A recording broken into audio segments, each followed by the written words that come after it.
పూర్వీకులు అందించినటువంటి ఆ ధర్మాన్ని ఎలాగో దొంగలించారు అనేటువంటి అంతా కూడా సుదీర్ఘం చేశాను.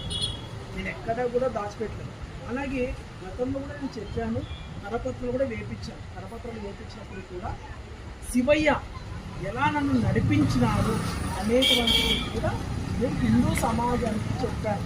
అలాగే యజ్ఞోపీతం అని అంటే చాలా కూడా హోలీ థ్రెడ్ అంటారు, అంటే పవిత్రమైనటువంటి దారం. దీన్ని యజ్ఞోపీతం అని అంటారు.